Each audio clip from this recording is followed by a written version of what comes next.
सेवण मां ईमान सेवाणी जी रिपोर्ट मूजिब वॾो वज़ीर सैयद मुराद अली शाह 2 ॾींहनि जे दौरे ते पंहिंजे तख़्त सेवण में पहुची वियो आहे। कराची खां हेलीकॉप्टर ज़रिए वॾो वज़ीर शहबाज़ एयरपोर्ट सेवण पहुतो। कमिश्नर हैदराबाद ऐं DIG हैदराबाद वॾे वज़ीर जो इस्तक़बाल कयो। वॾे वज़ीर मुराद अली शाह सां मोहम्मद सलीम बाजारी, अॻूणो MNA सिकंदर रापोटो, ज़िले काउंसिल जामशुरो जो वाइस चेयरमैन अमानुल्लाह शाहानी ऐं PP अॻवान सैयद मोहम्मद शाह पिणु गॾु मौजूद हुआ।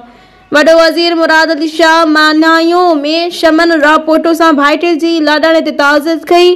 वॾो वज़ीर भांसीदाबाद में टाउन चेयरमैन मोहम्मद सिद्दीक मेमन सां न्याणी जे लाॾाणे ते ताज़ियत पिणु कई। वॾो वज़ीर मुराद अली शाह प्रेस क्लब भांसीदाबाद जो दौरो पिणु कयो।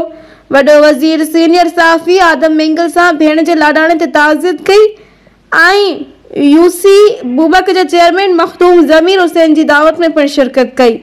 ॻोठ कासिम अली बरमाणी में तालीम खाते जे एडिशनल सेक्रेटरी अली अकबर बरमाणी सां सस जे लाॾाणे ते बि ताज़ियत कई, जॾहिं त ॻोठ टंडो शहबाज़ी में असिस्टेंट एडवोकेट जनरल सिंध रफ़ीक अहमद ॾारी सां वालिद जी लाॾाणे ते ताज़ियत कई।